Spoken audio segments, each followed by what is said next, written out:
Buenos días. Hoy vamos a empezar con el sistema muscular. Vamos a hablar de músculos y movimiento. En cualquier movimiento del cuerpo intervienen primero los órganos de sostén para el movimiento, el sistema óseo. ¿Vale? Sabemos que los huesos son las palancas para la generación del movimiento.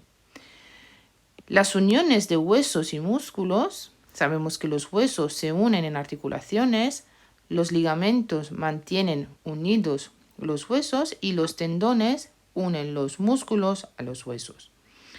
Luego, tercer componente, órganos que proporcionan el movimiento, que son los músculos, y un sistema de control, el sistema nervioso, ¿vale?, que controla la contracción de los músculos.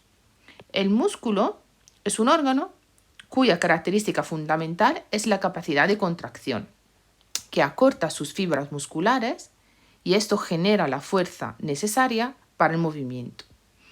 Si nosotros pensamos en el músculo como órgano que une dos huesos diferentes, pensamos por ejemplo al antebrazo y al brazo, ¿vale? La contracción del músculo acerca los huesos y permite la flexión del brazo, ¿vale?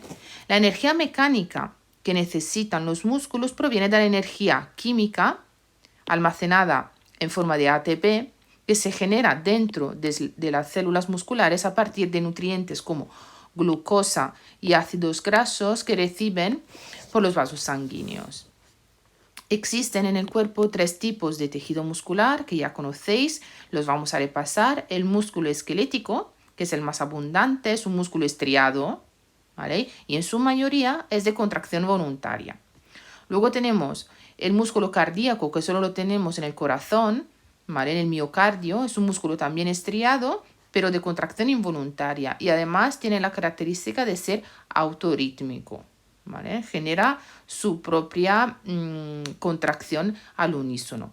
Y el músculo liso, que se encuentra en órganos huecos y también en los vasos sanguíneos. Es un músculo, el liso, sin estriaciones y además de contracción involuntaria. En esta unidad vamos a hablar del músculo esquelético. Tenemos en el cuerpo más de 700 músculos y en su mayoría el músculo esquelético está sujeto a control voluntario. Sin embargo, se activa también de forma automática. Por ejemplo, pensemos en los músculos que se activan para mantener la postura, en los músculos que se activan como reflejos. ¿Os acordáis el reflejo rotuliano del golpe en la rodilla? Pues ahí la contracción del músculo es involuntaria. Y también podemos pensar en el diafragma, el músculo que permite la respiración, y es un músculo que se contrae de forma involuntaria, pero también nosotros podemos controlar la contracción del diafragma y por lo tanto controlar el ritmo respiratorio. ¿Cuáles son las funciones del sistema muscular? Permitir la locomoción, permitir el mantenimiento de la postura del cuerpo, dar forma al cuerpo, proporcionar estabilidad, permitir la producción de gestos y de la comunicación, permitir la respiración. También los músculos tienen la función de almacenar energía, sobre todo como glucógeno, y también producir calor. ¿Vale? Cuando tenemos frío, los músculos tiemblan y ese temblor produce calor y por lo tanto restablece la temperatura ideal del cuerpo. ¿Qué propiedades tienen los músculos? Primero, la excitabilidad, porque los músculos reciben y responden a estímulos nerviosos. Otra propiedad es la conductividad, es decir, la capacidad para propagar las señales eléctricas. La propiedad de extensibilidad, porque los músculos se pueden estirar, se pueden alargar sin dañarse, sin romperse. Y también los músculos, como sabemos, son elásticos porque recuperan su forma original tras ser estirados o contraídos. Vamos a ver aquí los componentes del músculo.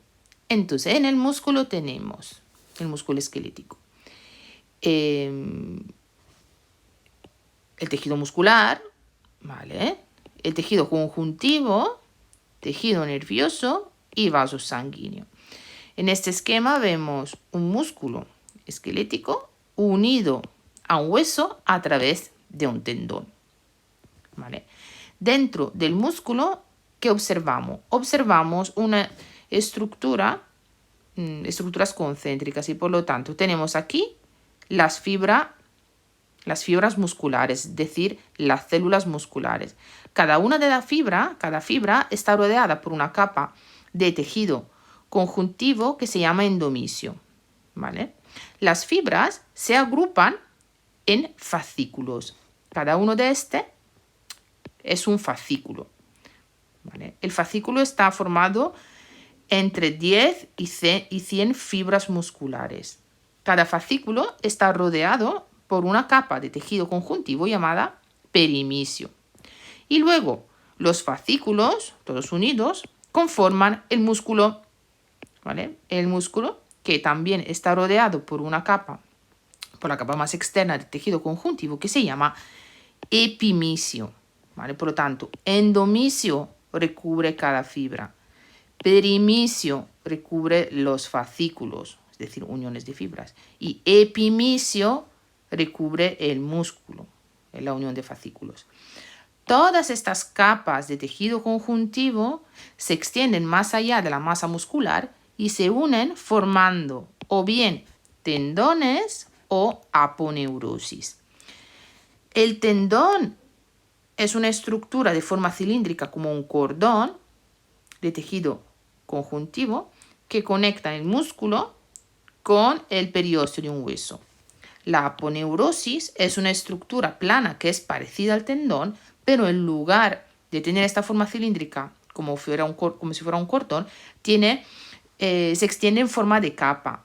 Y encontramos a las aponeurosis, por ejemplo, en el abdomen, donde los músculos tienen una forma más aplanada y se unen a los huesos a través de unas capas de tejido conjuntivo más aplanadas, ¿vale? No en forma de cordón, como si fueran los tendones, pero tienen la misma función, los tendones y las aponeurosis. La contracción muscular está controlada por el sistema nervioso. Aquí, en esta imagen, no aparecen las neuronas, pero como hemos visto cuando hemos hablado del sistema nervioso, sabemos que las señales eléctricas viajan a través de neuronas motoras para producir el movimiento. Entonces, nosotros definimos la unidad motora como la unión de una neurona motora y todas las células del músculo esquelético que esa neurona inerva y estimula, entre 3 y 2000 células, aunque el promedio son 150 células. Podemos mirar aquí en este esquema de la médula espinal, ¿vale? Y aquí, desde el asta ventral de la médula, sale una neurona motora. A través de la neurona motora, la señal eléctrica viaja, el estímulo viaja, ¿vale? Para producir el movimiento en el músculo, ¿vale? Por lo tanto, la neurona motora en su terminación se ramifica y cada una de estas ramificaciones va a tocar una fibra y produce su contracción. La unidad motora es la unión de esta neurona y todas las células musculares que esa neurona inerva, ¿vale? Para inervar un músculo completo hacen falta más de una neurona, ¿vale? ¿Por qué? Porque cada neurona motora se ramifica e inerva al unísono unas 150 células de promedio. Los músculos tienen más células y por lo tanto ahí podemos tener más neuronas para producir la contracción de un entero músculo. A la sinapsis entre la neurona motora y las fibras musculares se le denomina unión neuromuscular o placa motora, es decir, entre las terminaciones axónicas de esas neuronas y las fibras musculares ocurre una sinapsis y esa sinapsis se llama unión neuromuscular o placa motora. Aquí en este esquema del músculo tenemos a los vasos sanguíneos, aquí, que tienen una función fundamental de proporcionar nutrientes y oxígeno, y También eliminar desechos del músculo.